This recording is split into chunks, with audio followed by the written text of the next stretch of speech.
The morning mist clung to the pine trees like ghostly fingers as Nora Chen adjusted her backpack and checked her research equipment one final time. 3 months of studying the mountain wildlife patterns had taught her to appreciate the solitude of Cedar Valley, but today felt different. The air carried an electric tension that made her skin prickle with unease. She was photographing deer tracks near the stream when the sky erupted in brilliant green fire. The object streaked overhead, with a sound like tearing silk, crashing somewhere beyond the ridge with a thunderous impact that sent birds scattering from every tree. Nora's heart hammered as she grabbed her emergency radio, but only static answered her calls. Against every instinct for self-preservation, she found herself climbing toward the crash site. Smoke rose in thick columns above the tree line, and the acrid smell of burning metal filled her nostrils when she finally reached the crater. Her breath caught in her throat. The vessel was unlike anything she had ever seen, its surface rippling like liquid mercury, despite being solid to the touch. But it was the figure lying motionless beside the wreckage that made her forget everything else. Tall and lean, with skin that seemed to capture and hold starlight beneath its surface. He was unmistakably not human, yet achingly beautiful in his otherness. Blood, silver bright and luminescent, seeped from gashes along his arms and torso. His breathing was shallow, his exotic features twisted in pain, even in unconsciousness. Geometric patterns of light pulsed faintly beneath his translucent skin. Growing dimmer with each passing moment, Nora knelt beside him, her scientific mind warring. With pure human compassion, she should call the authorities, should document everything, should maintain professional distance. Instead, she found herself checking his pulse. Her fingers gentle against his throat, where the skin felt warm as summer stone. His eyes snapped, open at her touch, revealing irises like liquid amber flecked with gold. Fear and confusion swirled in their depths as he tried to pull away, his voice emerging as a melodic whisper in a language she couldn't understand. "Easy," she murmured, the same tone she used with injured animals. "I'm not going to hurt you." Something in her voice seemed to calm him, his gaze fixed on her face with startling intensity, as if memorizing every detail. When she offered him water from her canteen, he accepted it with trembling hands, his fingers briefly brushing hers and sending an unexpected jolt of electricity up her arm. "Can you understand me?" she asked softly. He nodded slowly, his accent thick, but his words clear. "You... help me." "Yes," she said without hesitation, surprising herself. "I'll help you." Healing Touch Nara's cabin stood hidden in a grove of ancient redwoods, its rustic exterior concealing a surprisingly well-equipped interior. She had managed to help the stranger, who had told her his name was Zeph, back to her sanctuary as darkness fell. Now, by lamplight, she could see the full extent of his injuries. "This might hurt," she warned. Cleaning the silver blood from a deep gash on his shoulder, Zeph gripped the edge of the table. His jaw clenched tight, but he never made a sound. The patterns beneath his skin flared brighter with pain, creating an almost hypnotic display of bioluminescence that made Nora's hands shake with nervous energy. "Your people," she said, trying to distract them both. "Do they have medicine for wounds like these?" "Medicine, yes," he replied, his voice strained. "But not here. Not ... He gestured weakly at the vast distance between worlds as she worked. Nora became acutely aware of how close they were, how her breath seemed to affect the light patterns on his skin. Every accidental brush of contact sent warmth spiraling through her chest, and she caught him watching her with an intensity that made her cheeks burn. "There's something else," Zeph said quietly when she paused to thread a needle. "Psst, my kind, we can share healing energy, but only through ... connection." Oh, what kind of connection? Instead of answering, he reached up and cupped her face in his palm. His skin was fever warm, and the geometric patterns along his forearms began to glow more brightly. "Trust me." Nora nodded, unable to find her voice. Zeph's other hand found hers, intertwining their fingers. Immediately, a sensation like liquid starlight flowed between them. Nora gasped as she felt his pain as if it were her own, but also his. Strength, his resilience, his overwhelming gratitude for her kindness. The connection deepened, and she began to understand that this was more than healing. Through the link, she sensed fragments of his thoughts, his memories of a world with purple skies and crystal cities. But more than that, she felt his growing fascination with her, his wonder at her compassion for a stranger. "Nora," he whispered, her name like a prayer. She realized she had told him without remembering when. The healing energy pulsed between them, knitting flesh and bone, but also weaving something deeper. When their eyes met in the lamplight, she saw her own reflection in his golden gaze, and knew that something fundamental had shifted between them. As the last of his wounds closed, leaving only faint silver scars, Zeph's thumb traced across her cheekbone with infinite tenderness. "Thank you," he murmured, "for everything." Nora leaned into his touch, her heart racing. "Zeph, what aren't you telling me?" His expression grew troubled. "They will come for me, and when they do, ... When they do, we'll face it together," she said firmly, surprising them both with her conviction. 3 days passed in relative peace. Nora found herself looking forward to Zeph's soft accent at breakfast. The way his laugh sounded like distant thunder, how his luminescent patterns brightened whenever she entered a room. But they're fragile. Sanctuary shattered when the scanner on her emergency radio erupted in harsh. Alien static.z went rigid, his skin patterns flaring brilliant white with terror. "He's here," he whispered. "Dex Voss, who, a hunter, tracks those who flee." From our world's conflicts, Zeph was already moving, gathering the few possessions he had. "I should never have stayed. I've put you in danger." Before Nora could protest, the night exploded with searchlights cutting through the forest like predatory eyes. A voice boomed from overhead speakers, speaking in Zeph's language with cold authority. "What's he saying?" Nora demanded. "Surrender, or he will burn everything within 10 miles to find me."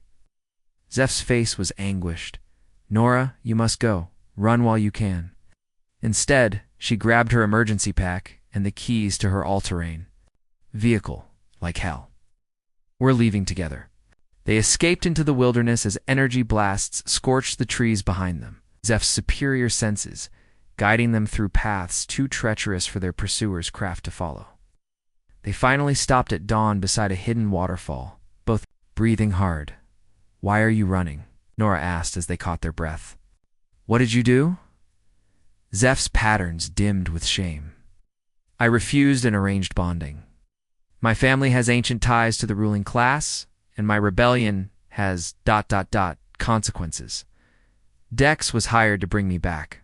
Bonding means marriage, more than that. A soul bond that cannot be broken." He looked at her with painful honesty. "I refused because I could not give my heart to someone chosen for politics." The implications hung in the air between them. Oh. Nora stepped closer, her hand finding his. "And now?" "Now," Zeph said softly, "I understand what poets mean when they speak of love that transcends worlds."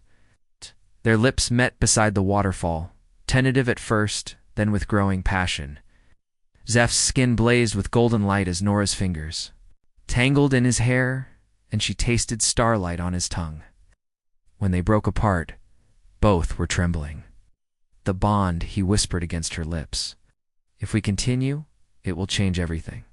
You would be bound to me across time and space, and I to you. There would be no going back." Nora looked into his eyes, seeing her own feelings reflected in their depths. Above them, the hunter's ship circled like a mechanical vulture, but she felt no fear, only certainty. "Then we better find somewhere safe to make that choice properly," she said, and was rewarded by his radiant smile. The sacred bond cave Zeph led her to was hidden behind the waterfall itself, its entrance concealed by curtains of falling water and ancient stone. Inside, crystals embedded in the walls caught and amplified the bioluminescent patterns from Zeph's skin, creating a cathedral of living light. "This place," Nora breathed, turning slowly to take in the ethereal beauty. "It's incredible. It resonates with the same frequencies as our sacred bonding chambers," Zeph explained, his voice reverent. When my ship crashed, it led me here. Perhaps fate intended this. He activated a device that projected a shimmering figure into the crystal-lit air. The elderly woman who appeared had Zeph's golden eyes and intricate light patterns that spoke of great wisdom. "Elder Kaya," Zeph said formally, then switched to his native language. The projection turned to Nora, studying her with surprising warmth. When she spoke, her words carried the same melodic accent as Zeph's. "He tells me you have saved him, Nora Chen, and that you would risk everything for love." "I would," Nora said simply. "The bond between species has been achieved before, but rarely.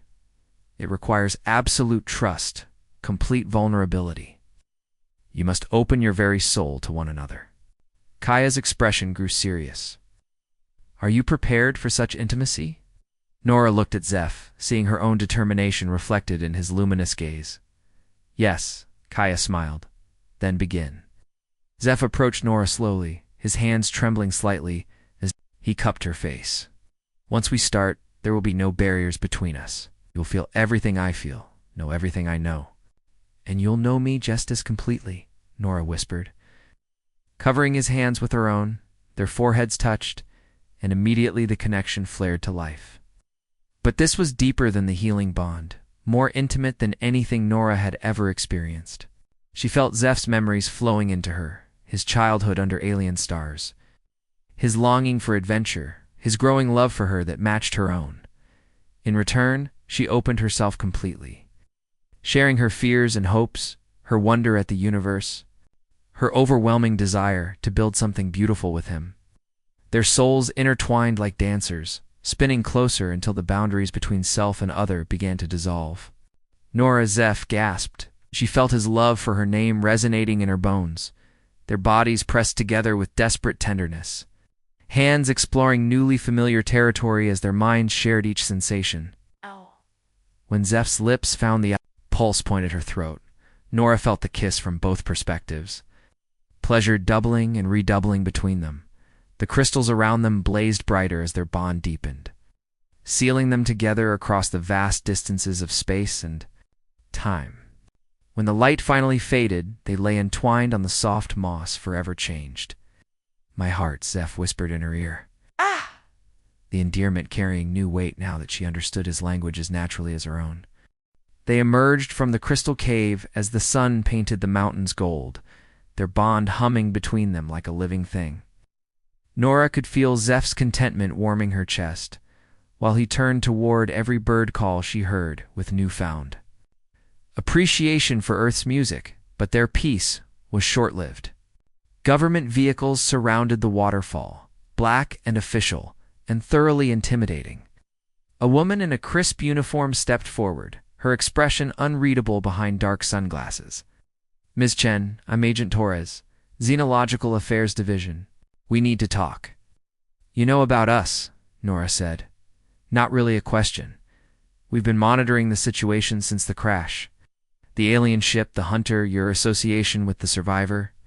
Torres's tone remained neutral, but Nora caught the slight emphasis on the last word. Zet stepped protectively in front of Nora, his patterns flaring with defensive gold. "She has done nothing wrong." "No, but harboring an alien refugee does complicate things legally, especially when said alien is being hunted by what appears to be extraterrestrial law enforcement." As if summoned by her words, Dex Voss's ship descended through the clouds, its predatory form casting shadows over the clearing. The hunter himself emerged, tall and severe with cybernetic implants gleaming against dark skin and wearing armor that seemed to absorb light. "The fugitive will return with me," Dex announced in accented English, his weapon trained on Zeph. "The human female will not be harmed if she does not interfere." "I'm not going anywhere without her," Zeph said firmly. Torres stepped between them, her hand on her sidearm. "This is sovereign territory. Mr. Voss, you have no jurisdiction here."